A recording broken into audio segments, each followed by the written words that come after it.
Quero convidar a todos vocês que aqui estão, peguem suas Bíblias, vamos todos ter comunhão.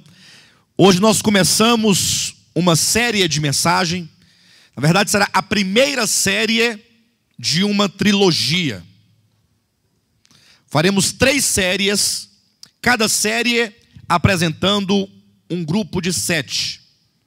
A primeira, as 7 festas de Israel. A segunda, os 7 mistérios do reino dos céus. E depois, por fim, as 7 igrejas do Apocalipse. São séries de 7 que trazem profundas revelações acerca de Deus, acerca do seu propósito, acerca da sua obra, acerca da igreja, acerca do povo de Deus, acerca daquilo que Deus está fazendo. E nós então devemos conhecer essas verdades, para que uma vez conhecidas, possamos nós direcionar o nosso coração e projetar a nossa vida cristã no caminho da vontade de Deus. Amém? Hoje, como eu disse, nós queremos apenas trazer uma introdução a esse tema, as 7 festas de Israel, a realidade de Cristo e a igreja. A nação de Israel, no Antigo Testamento, conforme nós falaremos em pormenores daqui a pouco, eles possuíam um calendário profético de serviço e adoração a Deus. Havia 7 festas em Israel, anuais, chamadas festas fixas. A primeira era a Páscoa, que emendava com a segunda a festa dos pães asmos. Depois vinha as primícias, a terceira. Aí vinha o Pentecostes, a quarta, que tinha as trombetas, a quinta. E aí vem a expiação, que é a sexta. E vem a sétima, que é a festa dos tabernáculos. Então, essas festas, esse calendário profético, trazem profundas verdades acerca da igreja nos tempos de hoje, acerca de Cristo, acerca da sua obra, acerca do seu propósito. É por isso que nós devemos ler o Antigo Testamento como quem busca compreender o que ele significa hoje nas páginas do Novo Testamento. Há um grande detalhe, eu gostaria de realçar aqui, colocar em relevo. Isso eu já tenho falado algumas vezes, preciso continuar a falar, porque tem sido muito forte. É acerca de uma nova visão. E quando eu falo nova visão, não quer dizer que seja boa, quero dizer que é nova no sentido de que não havia antes, então ela foi inventada, ela é criada a partir de uma mente, certamente não inspirada pelo Espírito Santo.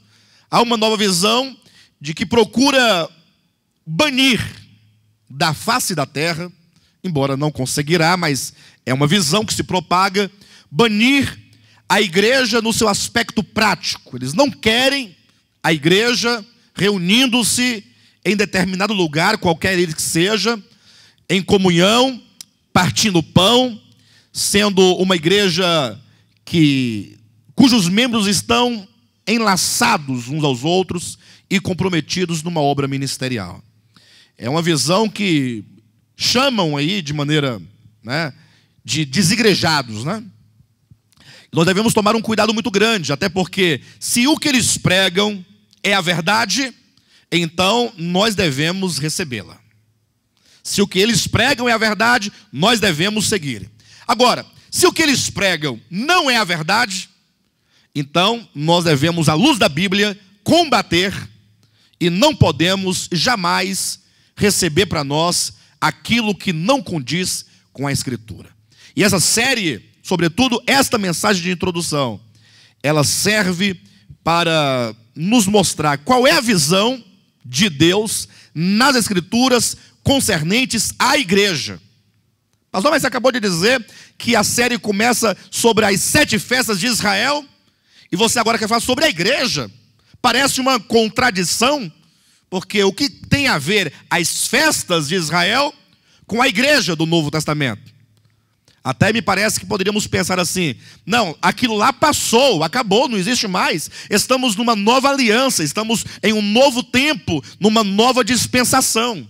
Mas isso não é verdade. Tudo que está no Antigo Testamento se encontra no Novo, agora em realidade.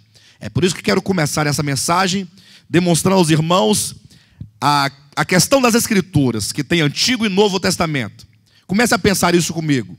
A sua Bíblia, nas suas mãos, que tem 66 livros, que constituem-se as Escrituras, possuem dois testamentos, o Antigo Testamento e o Novo Testamento. Aí eu pergunto, será que o Antigo Testamento possuía ali um ensinamento que simplesmente quando Cristo veio ele ignorou, falou, não, chega disso, agora vamos estabelecer uma outra doutrina, diferente. Não queremos mais o que Moisés falava, nem o que os profetas falaram, queremos agora a nossa doutrina. Será que é assim que ensina a Escritura? Vamos ver então, abra sua Bíblia rapidamente, em Hebreus capítulo 10. E aqui nós temos o ensinamento apostólico, nos ensinando que a relação entre o Antigo e o Novo Testamento é uma relação de sombras e figuras. Diz assim o texto sagrado: ora, visto que a lei tem sombra dos bens vindouros, não a imagem real das coisas, nunca jamais pode tornar perfeitos os ofertantes com os mesmos sacrifícios que ano após ano perpetuamente eles oferecem. Olha o que o apóstolo está dizendo: visto que a lei tem sombra dos bens vindouros. Ou seja, a própria Escritura ensina que o Antigo Testamento, aqui representado pela lei, haja vista que o Antigo Testamento é a lei, e os profetas que falaram a lei, que reproduziram a lei, que explicaram a lei, que aplicaram a lei, e portanto é dito que a lei era uma sombra de bens vindouros. Essa relação de sombra e figura quer dizer que o Novo Testamento não é algo contrário ao Antigo, senão que o Novo Testamento é a realidade daquilo que o Antigo falava como apenas uma sombra. Todo objeto, todo corpo, usando a linguagem da física, um corpo, seja, não é um corpo físico a que me refiro, é um objeto, uma coisa física, ele reflete, mediante a luz, uma sombra. Não é assim? Quando você vai à rua, tem lá o sol, aí você vê a sua sombra, a sombra do seu corpo projetada no asfalto, não é assim? Ou mesmo mediante uma luz muito forte, que bate no corpo, vai refletir uma sombra no chão. Então é isso que a Bíblia ensina acerca da relação Antigo e Novo Testamento. O Antigo era a sombra do Novo. O Novo, portanto, é a realidade da sombra. Isso está claramente também revelado aqui no livro de Colossenses, capítulo 1, versículo 16 e 17. E eu quero que os irmãos aprendam isso definitivamente no seu coração. Colossenses capítulo 2, 16 e 17 fala assim: ninguém, pois, vos julgue por causa de comida e bebida, ou dia de festa, ou lua nova, ou sábados. E eu quero que os irmãos ressaltem aí o que se diz dia de festa. Dia de festa. Porque nós vamos falar sobre as 7 festas de Israel, e portanto essas festas de Israel estão aqui ditas como os dias de festas. Então ninguém, pois, vos julgue por causa de comida e bebida, ou dia de festa, ou lua nova, ou sábados. É como que o apóstolo dissesse: ninguém vos julgue porque vocês não praticam essas coisas. Se vocês não estão envolvidos com aquelas comidas e bebidas lá do Antigo Testamento, ou mesmo com os dias de festas, ou as luas novas, ou os sábados, ninguém vos julgue. E a pergunta é: por que ninguém pode nos julgar? Ele explica no 17 dizendo: porque tudo isso, referindo-se à lei, tem sido o quê? O que diz a sua Bíblia? Tudo isso tem sido o quê? Sombra das coisas que haviam de vir. Essa é a relação entre Antigo e Novo Testamento. O Antigo Testamento, enquanto a lei, enquanto dias de festa, lua nova, sábados, comida e bebida, eram apenas a sombra daquilo ou das coisas que haviam de vir. Porém, o corpo é de quem? É de Cristo. O que tem a ver o corpo é de Cristo? Pastor, o corpo de Cristo é a igreja que está dizendo aqui? Não, observe, a relação eram sombras, porém o corpo que reflete a sombra. Esse corpo, cuja sombra é o Antigo Testamento, é o próprio Cristo. O Antigo Testamento é a sombra de Cristo. Fala dele.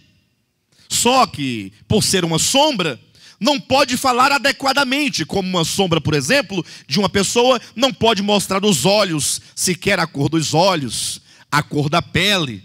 Não pode mostrar o tamanho exato, porque a sombra se deforma, ela cresce demais, diminui demais, de acordo com a posição da luz, não é assim? Então, a sombra apenas mostra que há um corpo, que há uma realidade, mas não dá para decifrar exatamente aquela pessoa. Assim era o Antigo Testamento, era uma sombra, porém o corpo, porém a realidade é Cristo. Então essa é a relação entre Antigo e Novo Testamento. E aí começamos a entender um pouco, ou pelo menos a colocar algumas coisas em ordem. Ora, se aquilo que estava nas páginas do Antigo Testamento era uma sombra, então o que as festas de Israel, Páscoa, festa dos pães asmos, primícias, Pentecostes, trombetas, expiação e tabernáculos, o que elas, enquanto sombra, significam no Novo Testamento? Olha a pergunta. Você não pode ignorar isso. Não, as festas passaram, acabaram. Não, eram sombras. Se eram sombras, existe uma realidade dessas festas. As festas continuam, só que agora, enquanto realidade. E é essa realidade que nós devemos apreender. Então, observe que só é possível compreender a Escritura quando você tem uma visão geral de toda ela. Atenção, cuidado com as meras referências. O que são as meras referências a que me refiro? É que alguém fala assim, olha, digamos assim, eles afirmam algo, faz uma afirmação, e você fala assim, e olha que está escrito. Aí ele vai procurar um versículo na Bíblia para te provar que aquilo que ele diz é verdadeiro. Aí você lê o versículo, ou seja, a referência e fala, é mesmo, olha, eu não tinha pensado nisso. Isso é um grande erro, porque a Escritura não se entende com versículos isolados. Só pode ter um entendimento claro da Escritura quando você articula toda a Escritura, quando você lê Gênesis numa perspectiva do Apocalipse, quando você lê os Salmos numa perspectiva dos Evangelhos, ou seja, quando você entende que o Antigo Testamento era uma sombra, e como tal, nós encontramos a sua realidade nas páginas do Novo Testamento. Aí você vai migrar os princípios da lei para o Novo Testamento como quem busca a sua realidade. Como quem busca entender, por exemplo, o que a festa da Páscoa significa hoje. Será que hoje ainda existe a festa da Páscoa em realidade ou não existe? E aí a própria Escritura começa a responder a si mesma num jogo holístico de toda a Escritura Sagrada. Nada de referência isolada. Você tem que olhar, por exemplo, as festas de Israel no contexto de toda a Escritura. Você tem que olhar a igreja no Novo Testamento no contexto de toda a Escritura. Esse é o primeiro ponto acerca da Escritura. Eu queria deixar a relação entre sombra e realidade. Mas também as Escrituras, ela também tem um conteúdo. Ou seja, quando diz, nós lemos aqui em Colossenses 1:17, que tudo isso tem sido sombra das coisas que haviam de vir, porém a realidade é Cristo. Então, qual era o conteúdo do Antigo Testamento, ainda que em sombra? Cristo. E se Cristo é a realidade das sombras do Novo Testamento, qual é o conteúdo do Novo Testamento? Então qual é o conteúdo do Antigo e Novo Testamento? Qual é o conteúdo de toda a Escritura? Ou seja, de Gênesis a Apocalipse, nós vemos Cristo. A Escritura é a revelação do Cristo de Deus, da sua pessoa, da sua obra, do seu ministério, da redenção, da sua igreja, que é o seu corpo, que é a sua noiva, tudo que diz respeito a Cristo. A Escritura como um todo, ela então é cristocêntrica. Eu me recordo daquele texto de João capítulo 5, versículo 39 e 40, um texto extremamente interessante, quando Jesus Cristo, falando aos escribas e fariseus, falando aos judeus, e aqui é interessante porque quando Cristo encarnado fala aos fariseus, não havia o Novo Testamento. Havia? Não havia ainda. Era apenas Cristo falando aos judeus, referindo-se ao Antigo Testamento, referindo-se à lei e aos profetas. Jesus falou assim: olha, vocês examinam as Escrituras, e Escrituras aqui nesse contexto de João 5, 39 e 40, é o Antigo Testamento, porque não havia o Novo, repito. Vocês examinam o Antigo Testamento, examinam as Escrituras, examinam os 39 livros que vocês têm, a lei, os profetas e os salmos, porque vocês julgam que nelas tem a vida eterna. Vocês acreditam nisso? E porque vocês acreditam, vocês então examinam. Entretanto, ou seja, é uma coisa positiva, é um elogio. Examinais as Escrituras, porque julgais ter nelas a vida eterna. Muito bom isso. Entretanto, disse Jesus, vocês não querem vir a mim para terdes vida, porque são as Escrituras que de mim testificam. O próprio Jesus ensina que as Escrituras veterotestamentárias, elas testificavam de Cristo e, portanto, elas eram um testemunho acerca de Cristo. Tanto é que, posteriormente, quando Jesus Cristo morreu e ressuscitou, ele então disse aos seus discípulos, em Lucas capítulo 24, versículo 45, ele falou assim: olha, vocês não se lembram que quando eu estava convosco, antes de eu morrer, eu havia dito a vocês que era necessário que o Filho do Homem padecesse tudo aquilo que ele padeceu? Eu não disse que era necessário que se cumprisse a meu respeito tudo o que está escrito na lei, nos profetas e nos salmos? E aí diz o texto, 45 fala: então abriu-lhes o entendimento para compreenderem as Escrituras. E esse versículo é fundamental para entender o processo.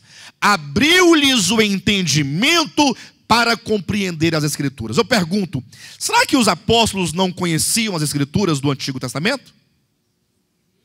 Ora, todos os sábados, eles se reuniam nas sinagogas para fazer a leitura dos profetas e dos salmos e da lei, e havia alguém que explicava.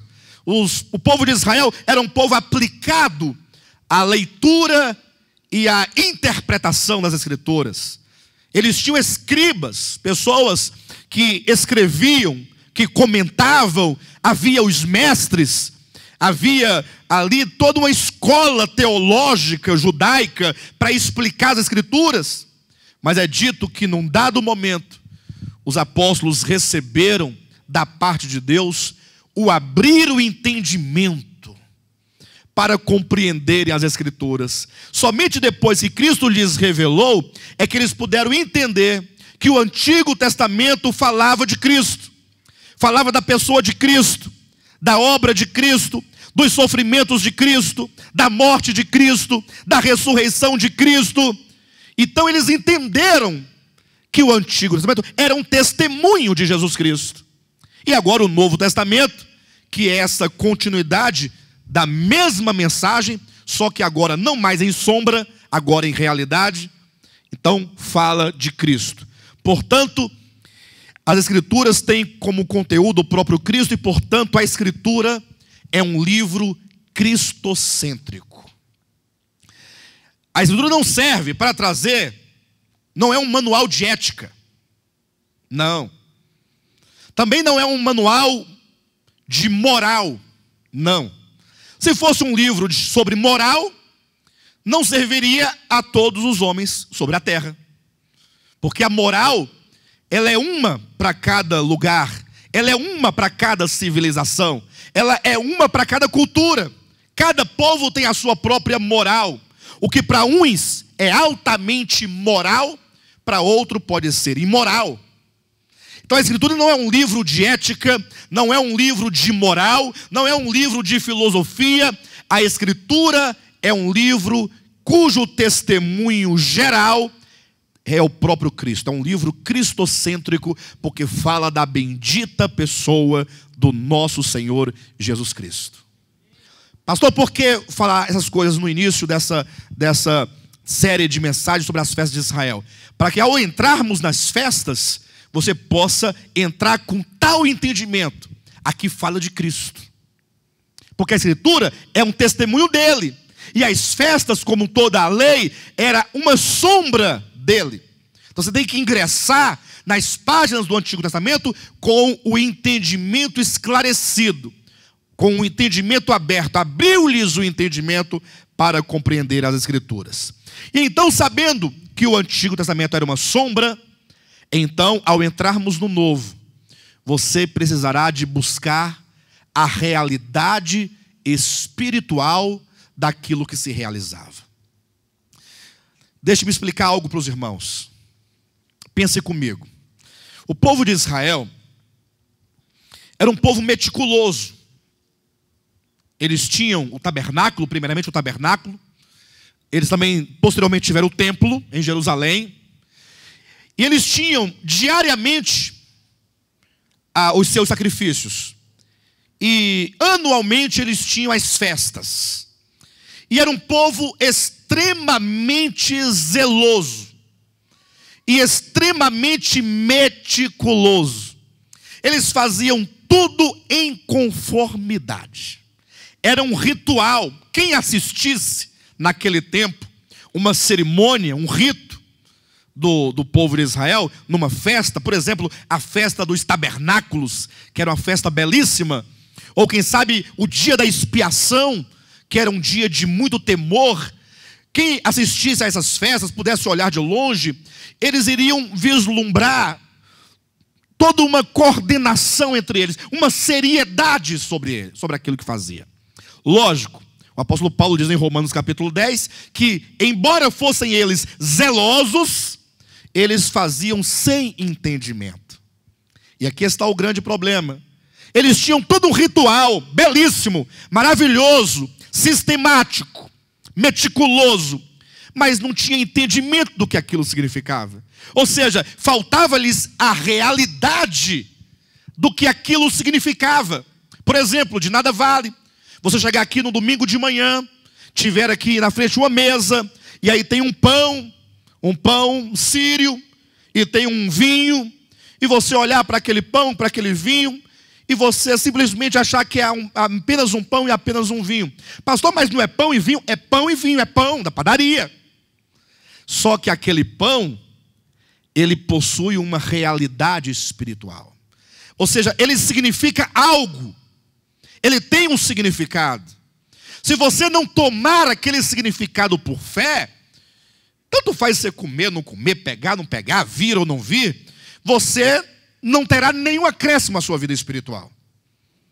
Então, é preciso que ao entender a Bíblia enquanto sombra e realidade, sombra e o corpo, a sombra e a substância, você procure encontrar em cada elemento a realidade espiritual das coisas. Vocês lembram que Jesus Cristo estava conversando com a mulher samaritana? E o capítulo 4 de João, portanto, que registra esse fato que falarei agora, é um capítulo extremamente importante para você compreender as coisas de Deus. A mulher samaritana, ela vivia no meio de um fogo cruzado, numa briga, porque os judeus adoravam a Deus na cidade de Jerusalém e no templo construído em Jerusalém. Enquanto os samaritanos, o seu povo, adorava a Deus em Samaria, no Monte Gerizim, num templo rival ao de Jerusalém, que os samaritanos haviam construído. Aí ficava aquela guerra, sabe? Deus está em Jerusalém, Deus não está em Samaria. Os samaritanos, não, vocês estão enganados, Deus está aqui. Seriam duas grandes denominações, digamos assim, em termos práticos. Uma lutando contra a outra. Uma querendo ser melhor que a outra. Uma reivindicando para si as atribuições de oráculos de Deus para que pudesse ter vantagens sobre o outro.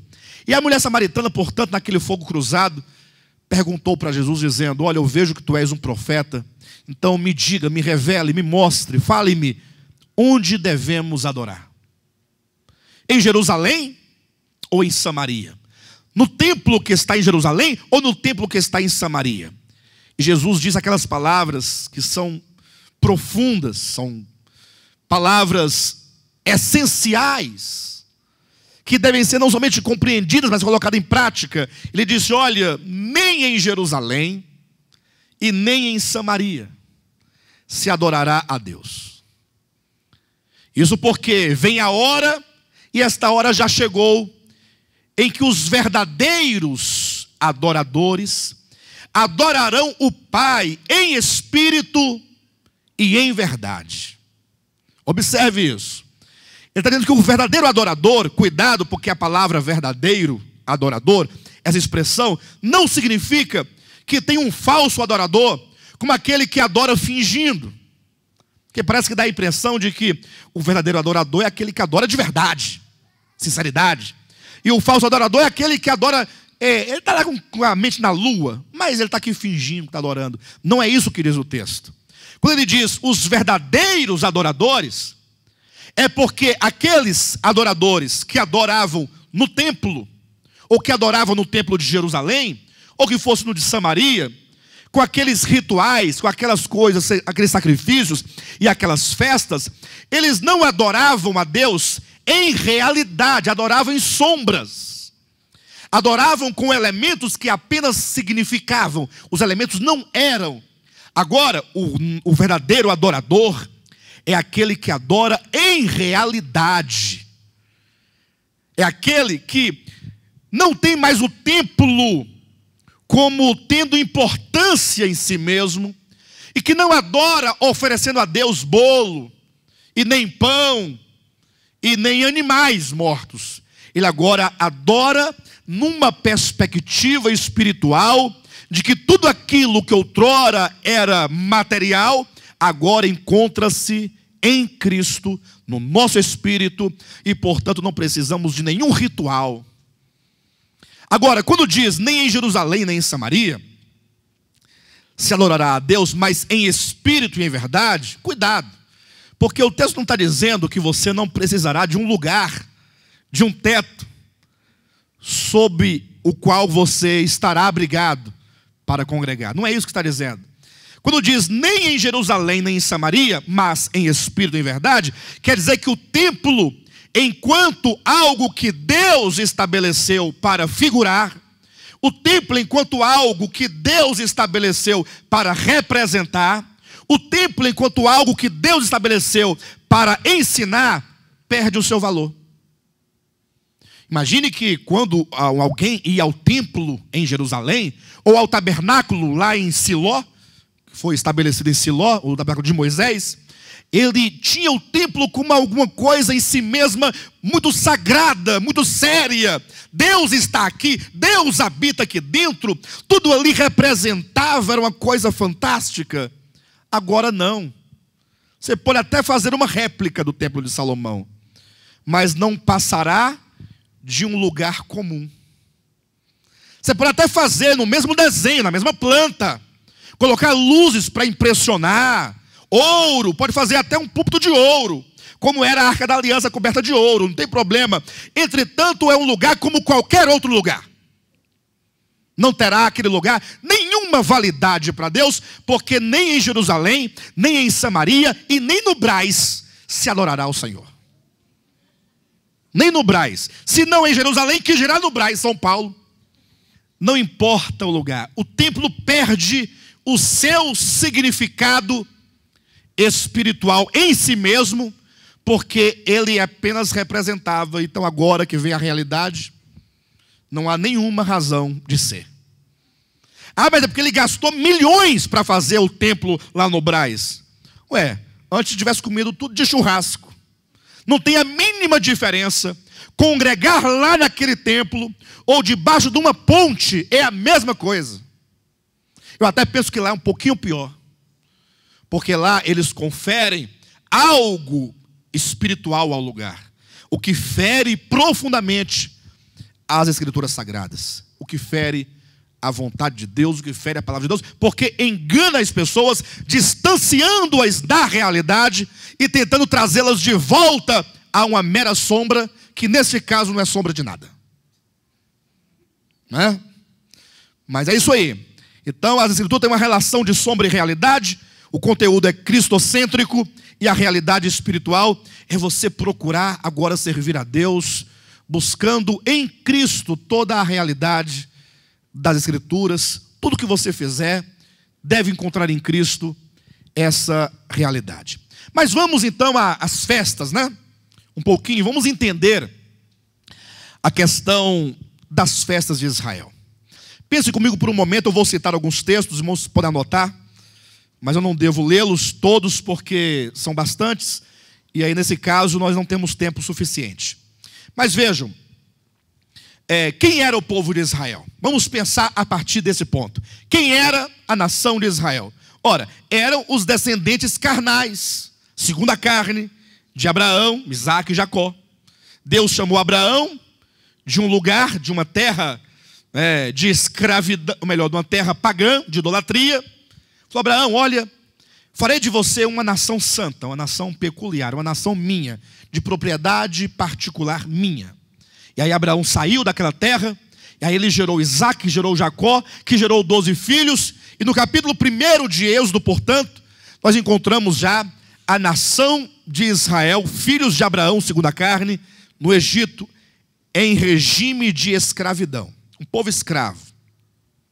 Viveu dentro do Egito, cresceu no Egito, formou-se uma nação, ainda que sem governo, ainda que sem trono, ainda que sem território, mas um povo. Os hebreus nasceram dentro de um cativeiro. Até então que um dia, para resumir a história, Moisés estava lá no deserto de Midian.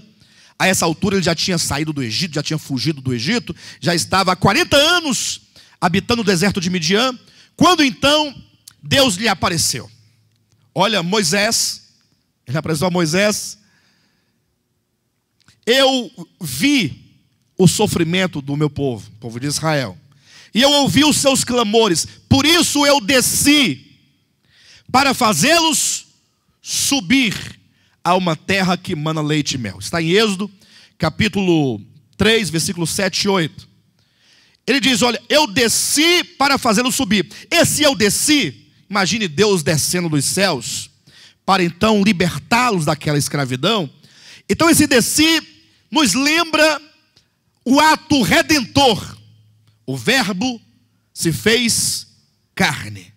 Ou seja, para nos libertar da escravidão, o Senhor desceu a essa terra. Ele veio a essa terra para nos redimir de toda a escravidão. Eu desci para então tirá-los do Egito e fazê-los subir. E agora Moisés é enviado ao Egito como porta-voz de Deus para falar a Faraó. Imagine Moisés, pesado de língua, um homem cansado, um homem gago. Não que ele fosse gago, mas ele já tinha perdido a habilidade de falar, porque ficou 40 anos ouvindo só ovelha bali. Bé. Imagina, 40 anos. Bé.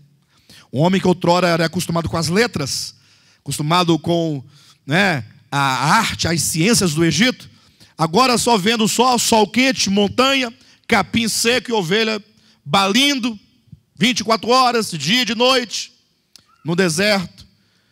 Um homem agora com 80 anos, tinha a incumbência de chegar diante de Faraó, e então levaram um recado de Deus para Faraó. Vocês sabem qual foi o recado de Deus para Faraó? Quem sabe? O que Deus mandou Moisés dizer para Faraó? Porque você imagine, Moisés volta ao Egito, aí tem um povo que é escravo no Egito, e aí Moisés tem que falar com quem? Com o rei. É o rei. Deus mandou você libertar o povo. Imagina só que situação.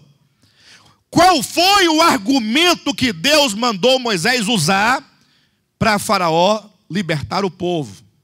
Entenda, atenção, lembrando que se a escritura tem uma relação de sombra e realidade, então esse cativeiro, ele representa algo. O Egito representa algo. Faraó representa algo. O que é tudo isso em realidade? Os hebreus cativos representam algo. O cativeiro egípcio, o Egito e Faraó representa a condição de todos os homens no cativeiro do pecado, sob a escravidão do pecado, tendo como Senhor e feitor o próprio inimigo de Deus. Os homens estão numa escravidão só. Os homens já nasceram em escravidão. São cativos de Satanás, do pecado, da carne. E agora Deus manda Moisés ir ao Egito, levar-lhe uma mensagem. É como que Deus mandasse dizer: olha, você vai ter que sair daí e vir para cá. Agora, qual é a mensagem de Deus? Qual é o argumento de Deus? O que Deus manda Moisés dizer para Faraó? Vamos ler? Esse eu quero ler. Levítico 5 primeiro. Depois foram Moisés e Arão e disseram a Faraó, diante do rei, Moisés, cansado, velho, Arão mais novo, diante de Faraó. Eles disseram o seguinte: assim diz o Senhor, Deus de Israel: deixa ir o meu povo, para que me celebre uma festa no deserto. Pensem comigo, Moisés e Arão diante do Faraó, Moisés calado, e Arão falando por Moisés, que falava por Deus. Olha, Faraó, é o seguinte, Deus de Israel diz o seguinte: deixa sair o povo dele, os hebreus, é dele. Mas para quê? Vocês vão para onde? Vocês estão doidos? São malucos? Vocês não têm um território, não têm uma terra, não têm nada, nem profissão vocês têm, são tudo escravos, nasceram escravos. Vocês vão para onde afinal?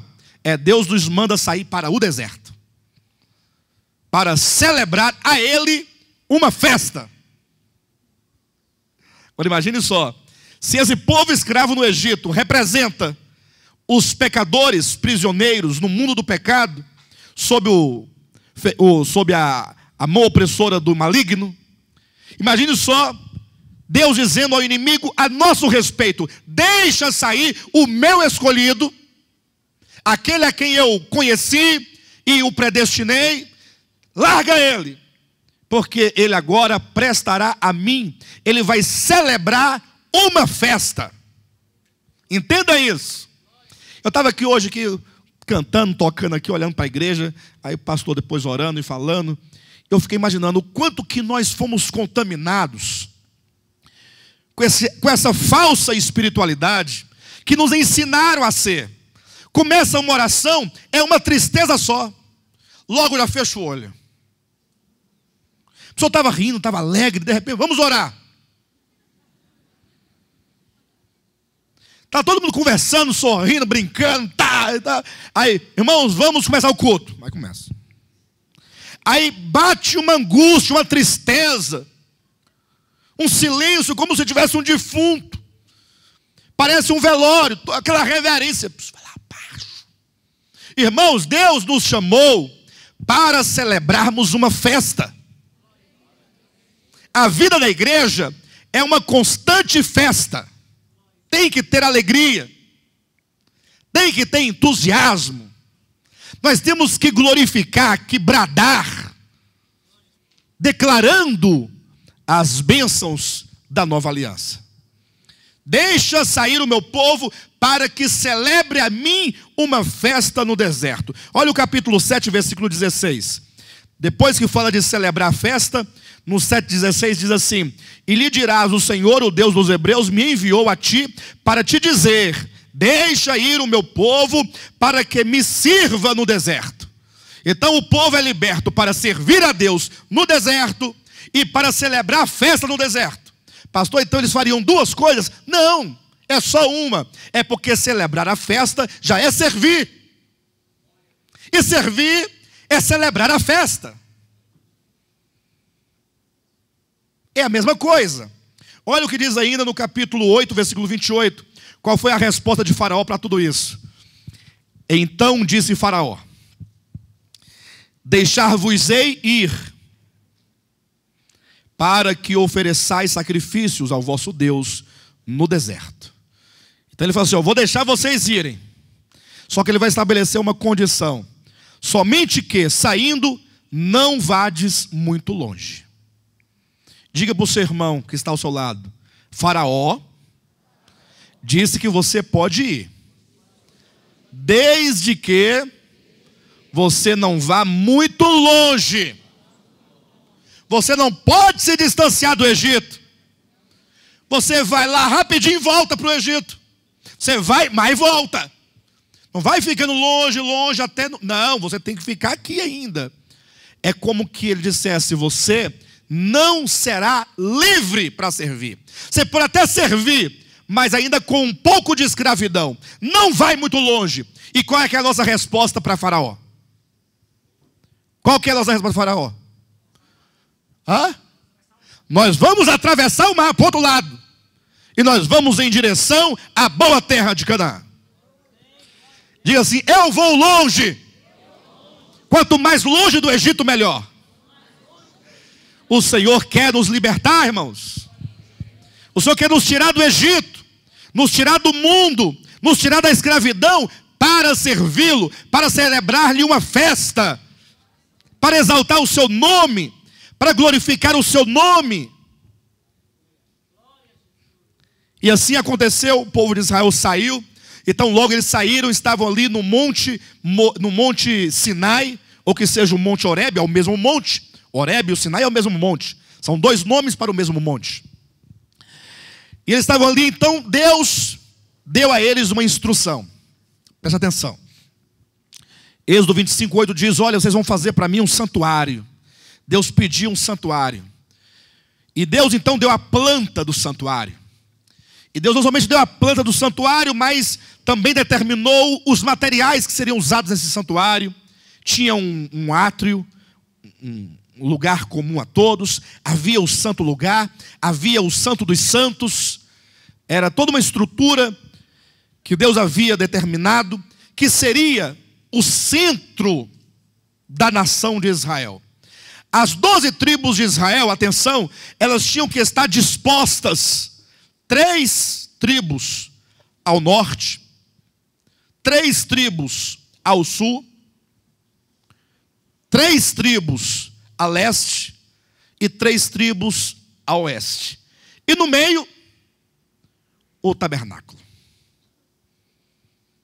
Era assim que Deus dispôs o povo de Israel em torno de um tabernáculo, em torno de um templo, vamos colocar nesses termos, onde ali aconteciam, atenção, diariamente os israelitas subiam a este lugar para oferecer sacrifícios pelos seus pecados. Segunda-feira tinha gente lá oferecendo. Terça-feira tinha gente oferecendo. Estavam lá os sacerdotes. Quarta-feira, quinta-feira, sexta, sábado, domingo, segunda, janeiro, fevereiro, todo dia. Eles subiam àquele lugar para oferecer os sacrifícios pelos pecados. Os irmãos lerem Levítico capítulo 7, ou melhor, capítulo 1 ao capítulo 7, os 7 primeiros capítulos de Levítico, falam de tantas ofertas, cada uma especialmente para um determinado pecado. Eles tinham que levar pecado voluntário, pecado disso, pecado daquilo, aí levava-se um sacrifício a Deus. Agora, 3 vezes no ano, 3 vezes, eles subiam ao templo para celebrarem as festas fixas de Deus, que eram 7. Pastor, como é que eram? 7 eles subiam apenas 3 vezes. É porque algumas das festas emendavam uma na outra. Começava, por exemplo, Páscoa, que emendava com os pães ázimos. Depois nós temos o Pentecostes, que emendava com as trombetas do Pentecostes, e a expiação, que emendava com a trombeta da expiação. Então, 3 vezes ao ano, eles tinham que congregar naquele lugar todo o povo, todo. Digamos que na segunda-feira, naquele ritual diário, não estava todo o povo. Tinha um povo na casa dele, outro povo estava viajando, outro estava na roça. E o pecador ia lá voluntariamente sozinho, levava um animalzinho, sacrificar, voltava, ia embora, depois vinha outro. Agora, as festas não. As festas, elas eram coletivas. Todo o povo tinha que subir naquele dia, aquele lugar, para juntos adorarem a Deus. O que isso significa? Imagine só que o templo, ou o tabernáculo, era o centro de adoração, de serviço do povo de Deus. Se isso é sombra e figura de coisas futuras, o que esses dois aspectos de culto e serviço e adoração representavam? Quando eu leio Levítico, capítulo 1 a 7, o que eu vejo ali? Eu vejo o serviço, a adoração e a devoção individual de cada um de nós. Individual. Você tem comunhão individual com Deus? Pastor, mas não tinha que ir lá no templo? Mas o problema é que agora não tem mais templo para ir. Isso acontece na sua casa, no seu carro, no seu trabalho. O que importa é que você esteja em espírito e com as realidades e a verdade que é Cristo. É a vida devocional cristã individual. Você tem desenvolvido uma vida cristã individual? Você tem servido a Deus individualmente? Como é que é o seu viver diário? Como é que é o seu cotidiano? Ou será que você só serve a Deus, entre aspas, quando você congrega com a igreja? Todo cristão precisa desenvolver comunhão com Deus. A razão por que muitos cristãos andam fracos e não conseguem, e vivem uma vida na carne, mais na carne que em espírito. O crente ideal é o crente pastel, né?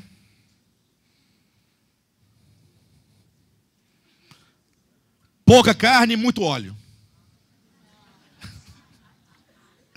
Bobagem, né, irmão?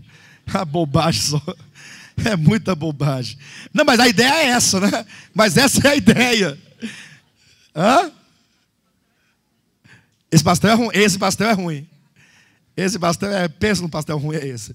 É. Mas essa é a ideia. Todo cristão precisa ter comunhão com Deus. Aquela comunhão que acontece dentro do seu quarto com a porta trancada. Entra para dentro do teu quarto, fecha a porta. Pastor, mas meu quarto não tem porta, como é que eu faço? Não é a porta do seu quarto. Entra para dentro do seu quarto, é dentro do seu espírito, do seu coração, onde só Deus vê. Ninguém mais vê. É essa comunhão que vai te dar força, vai te dar graça, vai te dar livramento, vai te dar poder para vencer a luta, para vencer a tentação, para vencer a carne, para vencer o maligno. Ser um cristão vencedor é ser um cristão cuja vida interior é cheia de Deus. Não adianta ouvir a palavra, não adianta se emocionar com a palavra, bater palma para a palavra, se você não buscar a Deus. Não adianta. Aí resolver nada. Uma bobagem nossa. Eu até acho que vai piorar as coisas. Acho que elas vão piorar. Porque se você não tiver comunhão com Deus, não buscar a realidade de tudo que se ouve no seu espírito, você vai ser um crente cabeçudo, cheio de conhecimento e nenhuma expressão de Deus. Lembra lá de 2 Timóteo capítulo 3? Paulo dizendo assim que nos últimos dias seriam tempos difíceis. Aí ele vai citando uma série de situações. Aí por último ele coloca, salvo engano, no versículo 5, ele diz: tendo forma de piedade, negando-lhes entretanto o poder. O que significa isso? Tendo forma de piedade. Você olha, pastor Alexandre e fala assim: pai, mas parece um homem piedoso. Olha, ele está de paletó. Aí vai para o culto de manhã, aí vai para um estudo em outro lugar, aí ora e prega. Parece um homem piedoso. Entretanto, na hora de provar essa piedade, falta o poder, falta força.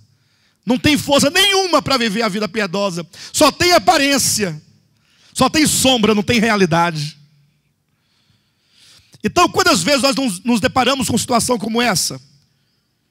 Na hora de o cristão vencer aquele problema, aquela circunstância, aquela luta, aquela tribulação, aquela tentação, ele não tem força. Ele não tem força. Pastor, nem orar eu consigo. Como é que eu vou orar, pastor, se eu não consigo orar? Enquanto você não começar a orar, você nunca vai conseguir orar. Enquanto você estiver dizendo, eu não consigo, é lógico, você não consegue, não vai orar nunca. Ou você vai começar a orar assim, Senhor, eu não consigo orar. Já está orando. Já está orando. Começa a dizer para Ele as suas fraquezas. Então, capítulo 1 a 7 de Levítico, fala do viver individual do cristão. Cada uma daquelas ofertas representa você indo a Deus, levando a Deus o sacrifício.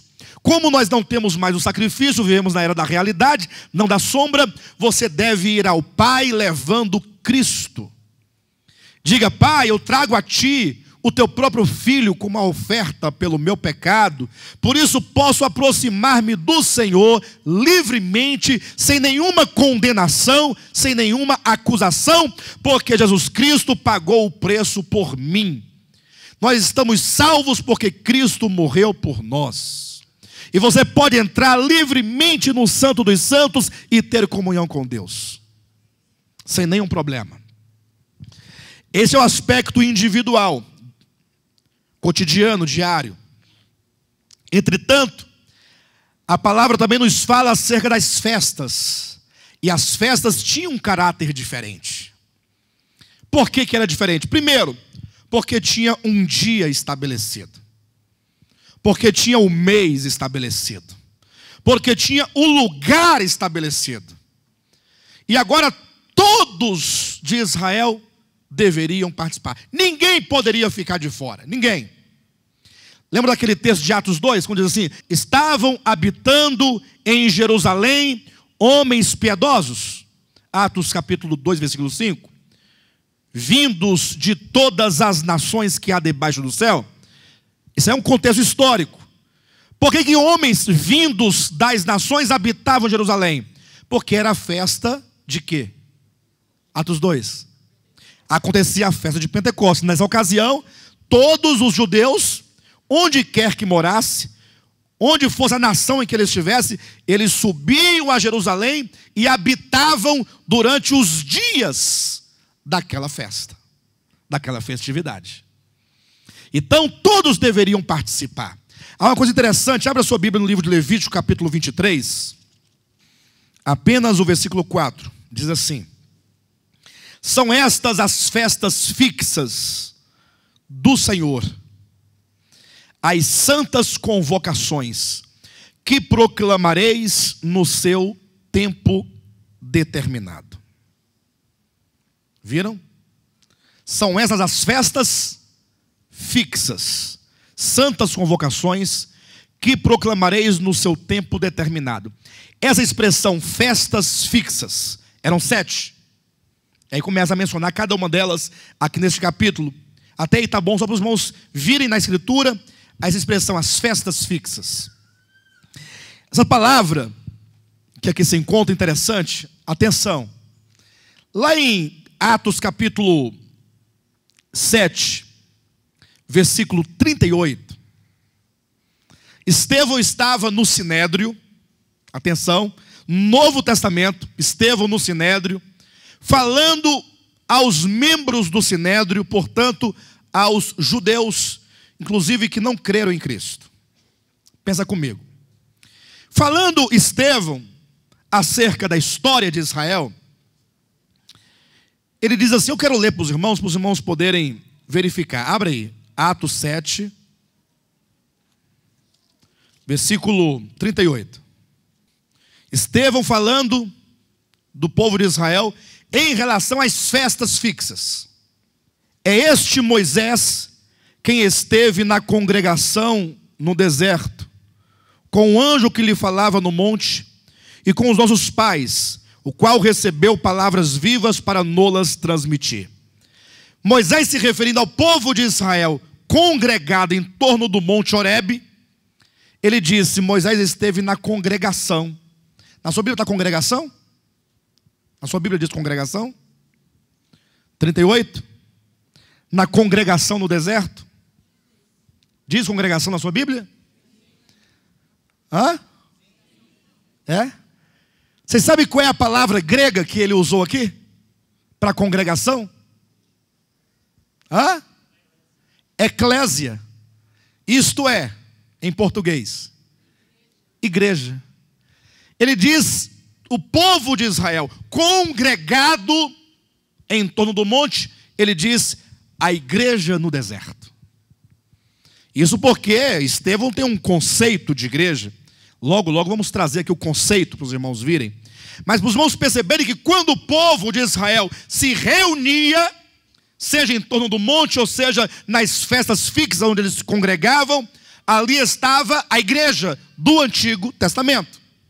Havia uma igreja do Antigo Testamento, lógico, de judeus, debaixo de um pacto do Antigo Testamento. Mas havia a congregação, havia a igreja. E agora, falando dessas festas fixas, né, nós vemos aqui, inclusive a própria palavra festa significa, lugar e tempo determinado. Pastor, peraí, me parece, se eu não estiver entendendo errado, alguém pergunta: você está querendo dizer com isso o quê? Baseado no Antigo Testamento, você quer dizer que a igreja no Novo Testamento, ela tem que se reunir num determinado tempo e num determinado lugar? Entenda uma coisa, queridos. O Novo Testamento traz nas suas páginas, entenda isso, o testemunho da igreja apostólica. A igreja apostólica é a igreja do tempo dos apóstolos. Como ela funcionava? Como era a igreja? O grande desafio hoje em dia, já que hoje em dia, inclusive, vivemos num tempo de muito debate e discussão acerca da igreja, se discute muito sobre igreja. Uns acham que não existe igreja, não pode haver um local específico. Outros falam que não tem mais nada, não tem ceia, não tem pastor, não tem isso. Outros falam que tem que ter, uma confusão muito grande. Então, nesse tempo nós devemos o quê? Procurar discernir, à luz da Escritura, como foi formada a igreja, como funcionava a igreja de Jesus Cristo, até para que você possa servir a Deus adequadamente. Eu quero convidar os irmãos a olharem o Novo Testamento para entenderem a questão da igreja. Uma vez que a semelhança do povo de Israel, eles enquanto sombra, nós enquanto realidade, nós somos um povo que fora redimido do cativeiro do pecado, para servir a Deus, para prestar culto a Deus, para adorar a Deus, para festejar ao Senhor. Então, nós temos que ter tal compreensão. A critério, a palavra igreja, ela tem um significado muito específico. Quando nós lemos a Escritura, vamos encontrar algumas vezes a palavra sinagoga. Já viram a palavra sinagoga? A palavra sinagoga, ela se parece muito com a palavra eclésia. Sinagoga e eclésia são palavras muito próximas. Ambas querem dizer chamados para fora. Ambas. Ou uma assembleia de chamados. A palavra sinagoga, atenção, isso é muito importante. E a palavra igreja tem um significado muito semelhante. Ambas as palavras querem dizer uma assembleia de chamados. Mas existe um diferencial que torna a palavra igreja um tanto mais específica. Enquanto sinagoga queria apenas dizer uma assembleia de pessoas, então reunir um grupo de pessoas, sinagoga. Perfeito? Igreja, ela é mais específica porque ela é restrita. Em que sentido? Igreja não é qualquer ajuntamento de pessoas. A palavra igreja, do grego eclésia, quer dizer, primeiramente, conforme os gregos usavam essa palavra, os gregos foi quem criaram essa palavra eclésia, significava um ajuntamento somente dos cidadãos gregos. Atenção, quando na ágora, os gregos se reuniam. Ágora era uma praça, o lugar onde eles debatiam politicamente as suas questões. Reuniam-se na ágora, não todo mundo. Convocava-se uma eclésia, isto é, uma assembleia.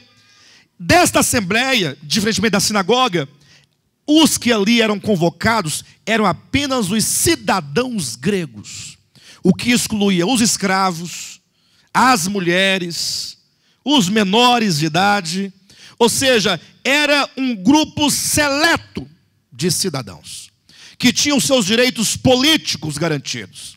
Então, esse é o significado da palavra eclésia, o significado profano, natural, conforme se encontra na língua grega. Sinagoga é diferente. Sinagoga era um aglomerado de pessoas, podia ter qualquer pessoa lá no meio. Eclésia restringe somente os cidadãos, os que têm direitos políticos garantidos, fora os escravos, os despatriados, as mulheres, as crianças, somente os cidadãos gregos. É mais específico. Quando agora o próprio Jesus Cristo, porque ele é quem usa a primeira vez no Novo Testamento essa palavra igreja, em Mateus capítulo 16, versículo 18, ele diz: eu edificarei a minha igreja. Aí aparece pela primeira vez a palavra igreja no Novo Testamento. A palavra igreja agora no texto bíblico ganha uma outra dimensão. Não é somente uma sinagoga, não é somente uma reunião de cidadãos gregos. Agora, eclésia no sentido de chamados para fora de, porque eclésia se escreve eclésia, chamados para fora. Ganha uma dimensão espiritual. Você vai encontrar na Bíblia dizendo que nós fomos chamados, portanto igreja, para fora do mundo. Fomos chamados para pertencer a Cristo Jesus. 3, fomos chamados para o seu reino e glória. Então a igreja, em termos bíblicos, é uma assembleia. Atenção, atenção, porque o próprio termo igreja já sugere assembleia. Você não é uma igreja. Eu sou uma igreja. Não, você faz parte da igreja. Você é parte de uma assembleia de pessoas chamadas para fora do mundo, chamadas para pertencer a Cristo, chamadas para o seu reino e glória. Então, a coisa mais pura na Escritura, no que diz respeito aos homens, é a igreja. Nesse sentido de uma assembleia de pessoas chamadas. Tanto é que agora o Novo Testamento vai nos mostrar que essa assembleia de chamados, ela tem dois aspectos. Um aspecto místico e um aspecto prático. Vamos ver qual é o aspecto místico da igreja. Hebreus, capítulo 12. Vamos ver na Escritura a igreja no seu aspecto místico. Pastor, o que é o aspecto místico? Até me parece, pastor, que essa palavra, eu estou achando que vocês são da nova era. Eu estou achando que vocês são espírita, espiritualista, macumbeiro. Esse negócio de místico é coisa de macumbeiro. Não, basta você pegar um dicionário e olhar lá, não tem nada de macumbeiro. Nada de feitiçaria, nada de nova era. Se bem que eles usam também, mas estão certo de usar, do ponto de vista deles está certo. Porque místico é aquilo que transcende o tempo e o espaço. Isso é místico. Porque o que não é místico é físico, que está preso ao tempo e ao espaço. Você transcendeu o tempo e o espaço, você está no místico, no transcendente, naquilo que não se pode cercar, não se pode delimitar. Então a igreja no seu aspecto místico é a igreja que transcende o tempo e o espaço. Ela é maior do que o tempo e o espaço, porque ela inclui todos os chamados. Paulo foi chamado, Pedro e Tomé, o irmão Tomé. Também? E eles fazem parte, portanto, da mesma igreja mística. Por quê?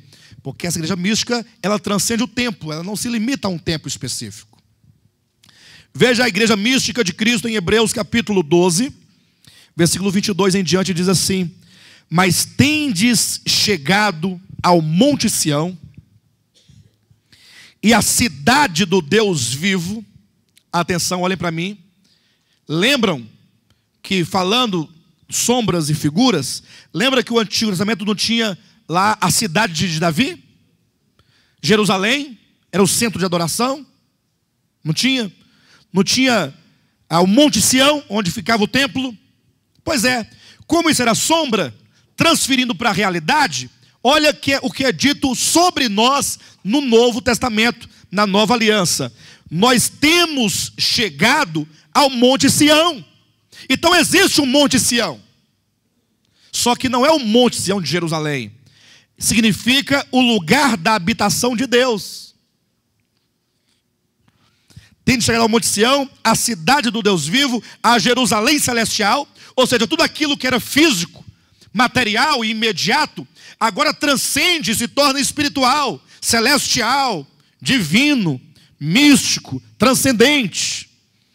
Tendes chegado ao Monte Sião, cidade do Deus vivo, a Jerusalém celestial, e a incontáveis hostes de anjos, e a universal assembleia, e a universal igreja. Há uma igreja universal, não é a IURD, graças a Deus. Ainda que tenha muitos da igreja universal, na universal. Tem filhos de Deus lá dentro, e não é pouco, não é muitos, que ainda terão seus olhos abertos. Calma, é só uma questão de tempo. Porque Deus não somente está trabalhando hoje, como já preparou a grande tribulação, e ainda o Giena. Então, Ele vai completar a obra que um dia começou, até o dia de Cristo Jesus.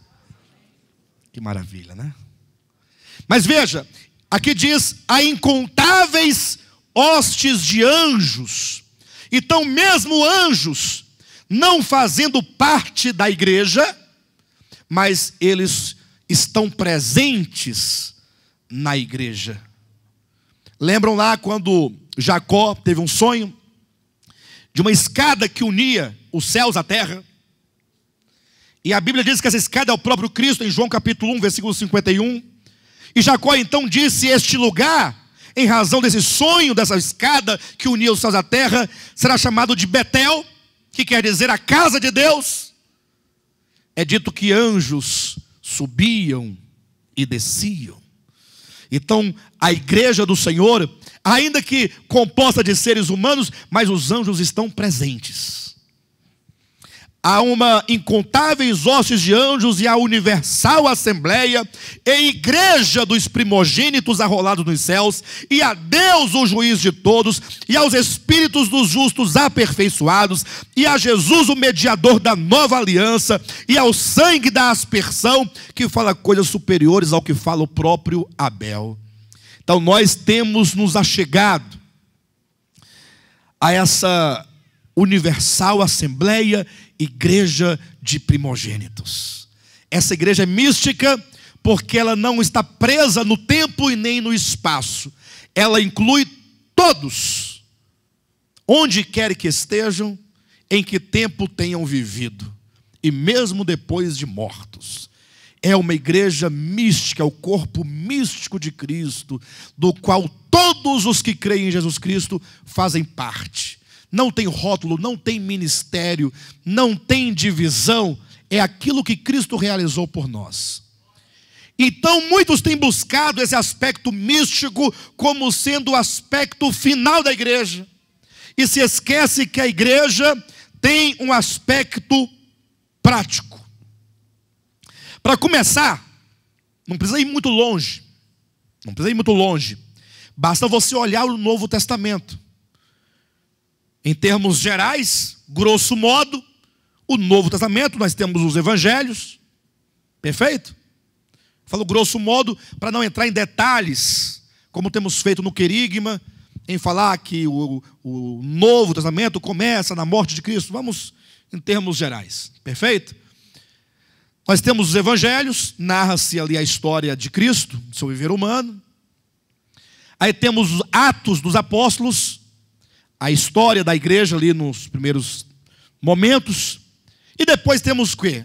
Temos 21 epístolas. 21 cartas. 21 missivas. O que significa? O que você quer dizer com isso? Paulo escreveu uma carta à igreja de Corinto. Se fosse uma igreja meramente mística, que não se prende ao tempo e ao espaço, como é que ele poderia mandar uma carta a essa igreja? A qual endereço iria uma carta para a igreja mística de Cristo? Pessoal, a que endereço? Paulo escreveu: vou ao correio, manda essa carta para mim, para a igreja mística de Cristo. Sim, mas e o endereço? Não tem correio, porque transcende. E eu vou levar para onde? Não sei. Eu escrevi a carta para a igreja mística de Cristo. Você se vira. Tem como? Mas quando Paulo escreveu a carta à igreja de Corinto, tinha endereço? Havia um grupo de pessoas que congregavam, se reuniam, ou não tinha? Carta às igrejas da Galácia, a igreja de Filipos, a igreja de Tessalônica. Então, igrejas locais, como uma assembleia de santos que se reúnem em determinado lugar, em determinado tempo, para celebrar a Deus, para fazer uma festa ao Senhor, para servir ao Senhor. Igreja era e é, no Novo Testamento, um fato social. Ninguém pode negar isso. Alguém dirá: não, pastor, mas é lógico, porque a igreja, digamos, em Corinto, era todo o povo crente lá, não quer dizer que eles se reuniam. Não. Vamos então ler aqui na Escritura como é que era. Atos capítulo 2, versículo 46. Diariamente perseveravam unânimes no templo, partiam pão de casa em casa e tomavam as suas refeições com alegria e singeleza de coração. O que eu quero ressaltar aqui? Que os irmãos, diariamente, eles estavam juntos no templo e de casa em casa. Pastor, então você está querendo pregar o templo agora? Não, calma, para. Não atira pedra. É que quando os irmãos se reuniam de casa em casa, eram pequenos grupos. Porque na primeira pregação de Pedro, quantas pessoas se converteram? 3.000. Só que esse povo voltou para suas casas, não foi? Mas logo no capítulo 5, é dito que a igreja de Jerusalém já contava com mais 2.000 almas, 5.000 almas. Foi crescendo. Como é que vai colocar 5.000 almas dentro de uma casa? Tem como? Então eles reuniam-se de casa em casa, eram pequenos grupos. Mas quando se reunia todo o povo num só lugar, reuniam-se em um lugar público. Eles iam para o templo. Havia o pórtico de Salomão, que era um grande ambiente, um espaço físico público. Então, não é que eles tinham o templo por sagrado, não. Eles sabiam que não tinha nada a ver com isso, mas eles iam porque eles procuravam um espaço que pudesse comportar todos os irmãos. É mais ou menos isso. Aqui, ó, não desmarca aí não. Mas abre aqui em 1 Coríntios, capítulo... É no capítulo 11, desculpe-me. Versículo 20. Olha o que o apóstolo Paulo diz: quando, pois, vos reunis...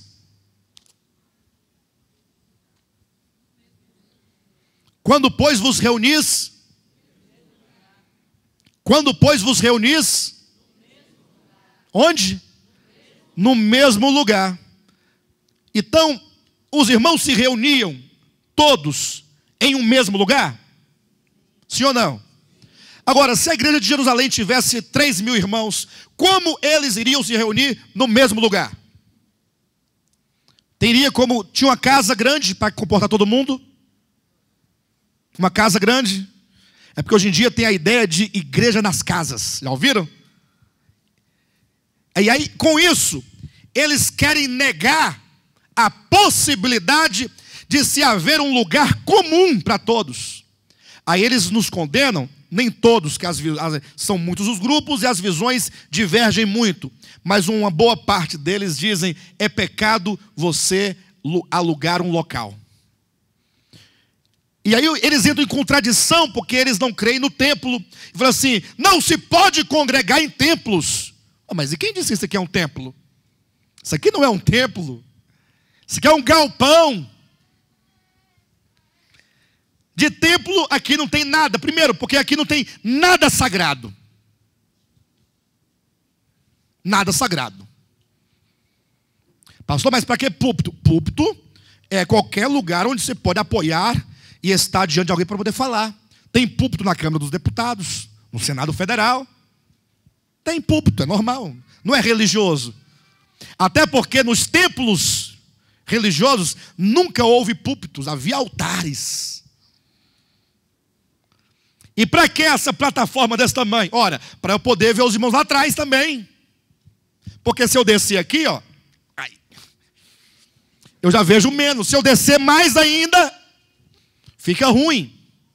É apenas uma questão de melhor visão.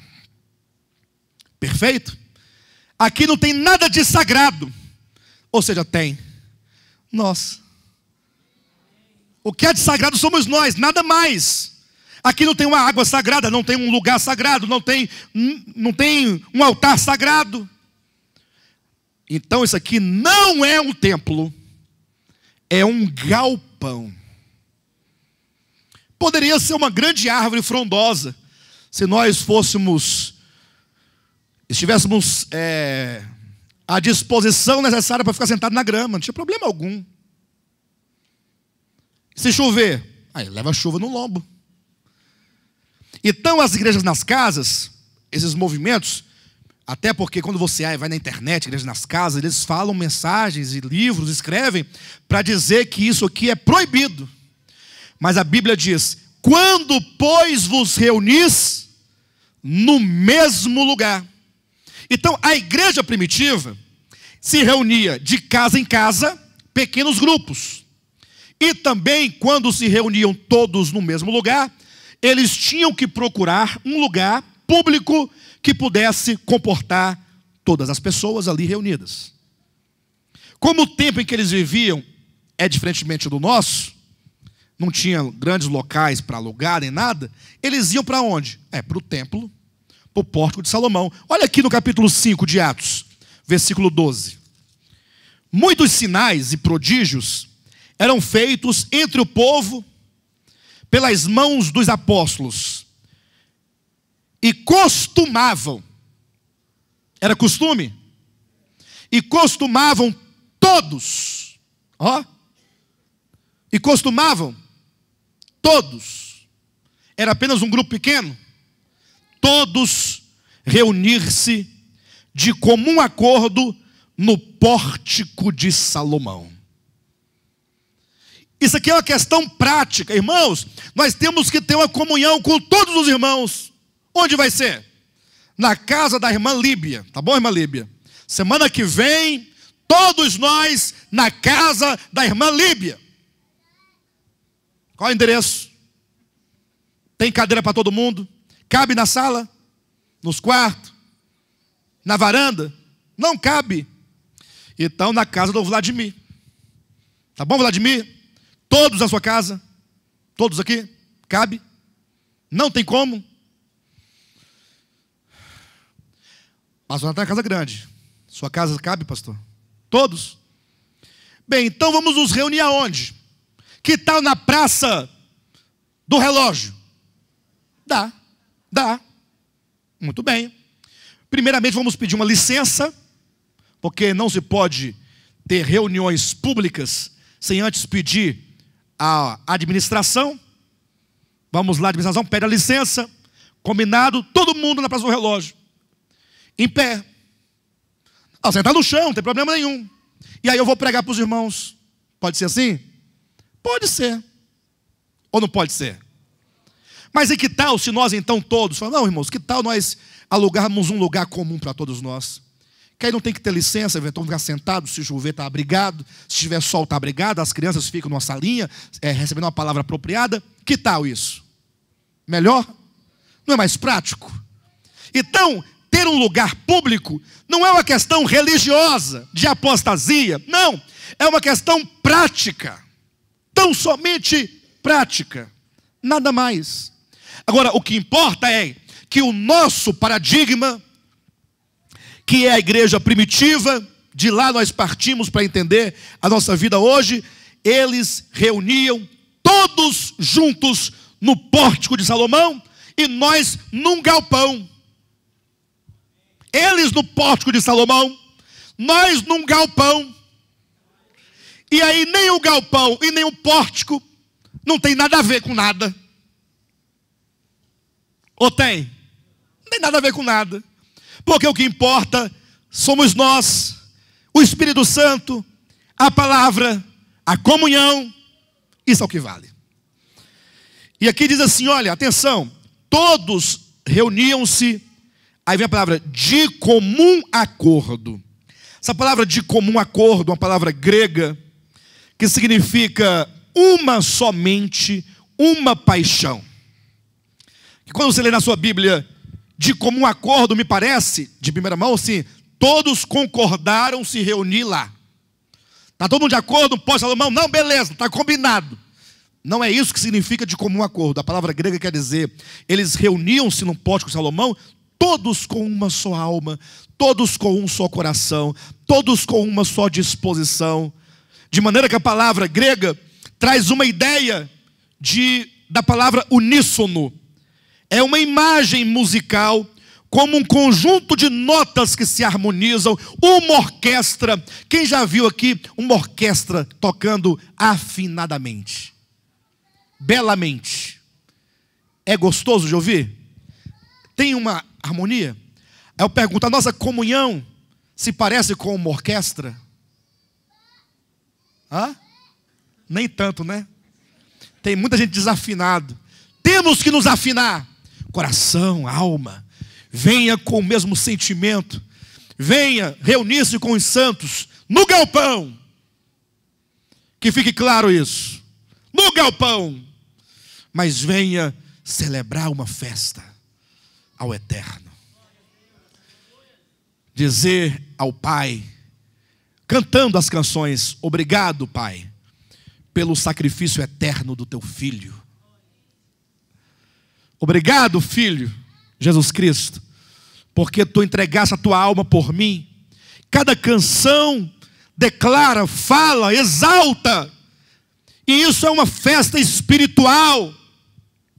Quando o nosso espírito, por ser eterno, porque o eterno nele habita, está unido aos céus, e o próprio Filho de Deus, conforme Hebreus capítulo 2, no meio da congregação, ele celebra conosco.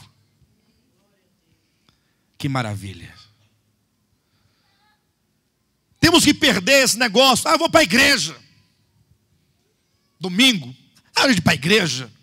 Fala, eu vou celebrar com os santos. Nós temos que mudar o nosso coração, e a nossa visão e a nossa atitude em relação às reuniões da igreja. Temos que mudar.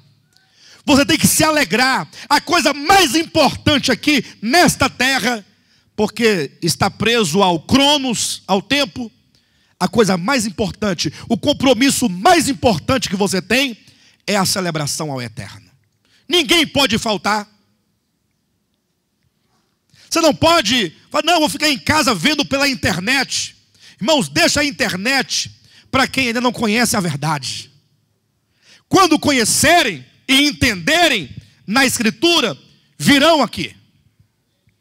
Reunir-se, internet é um meio de interação social que distancia as pessoas.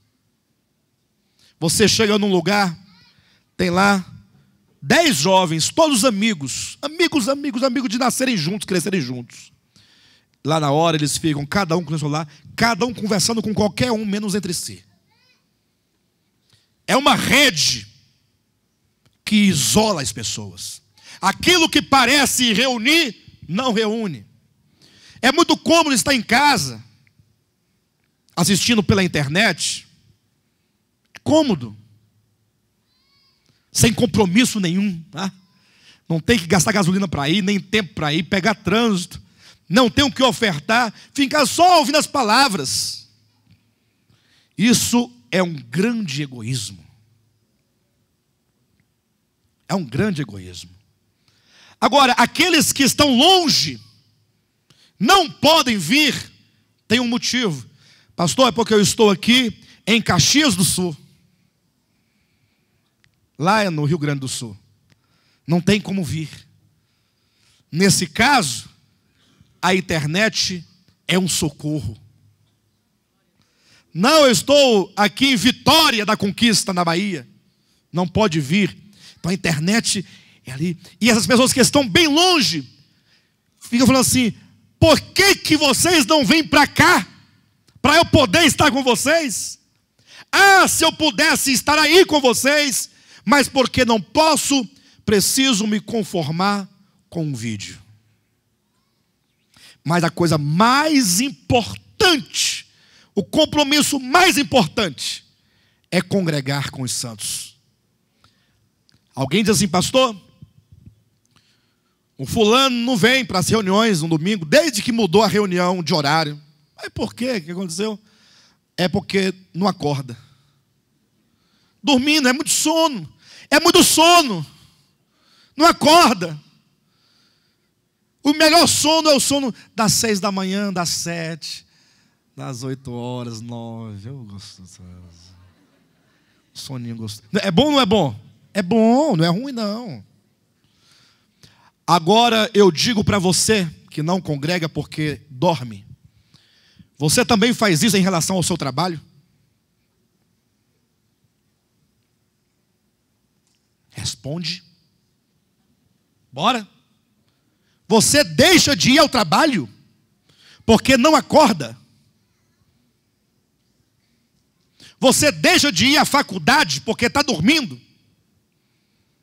Por que que quando envolve o teu bolso, o teu dinheiro, o teu futuro, você acorda e para Deus você dorme?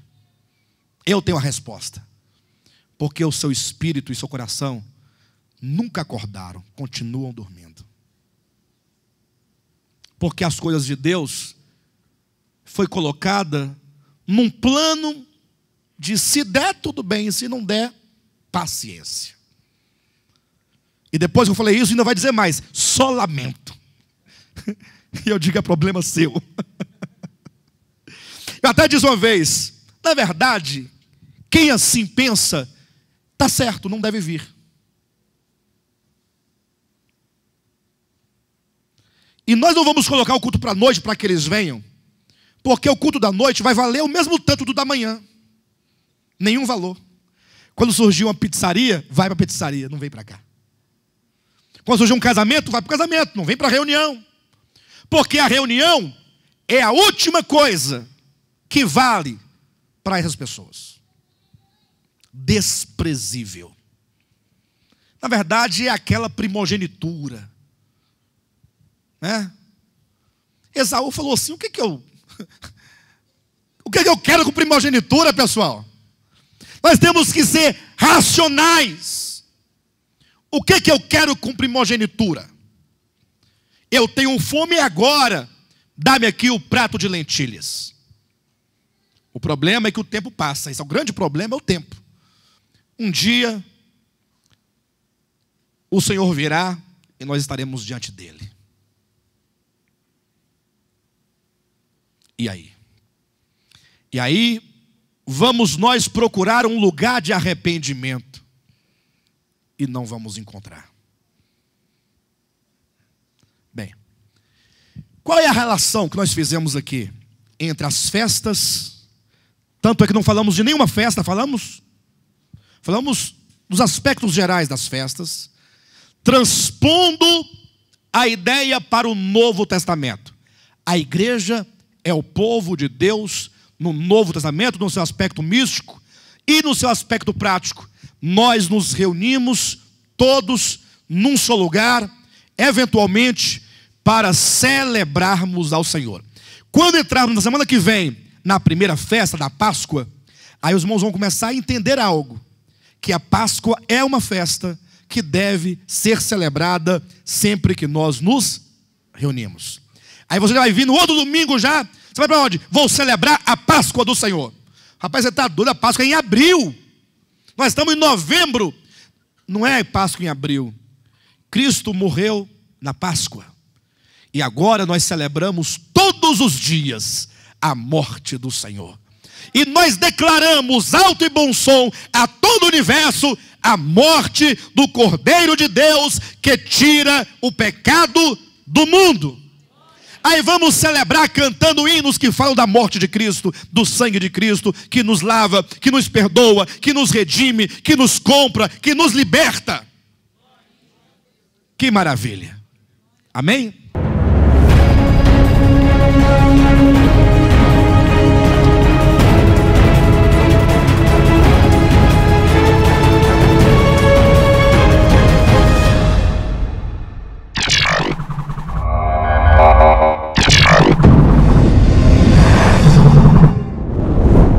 Ooh.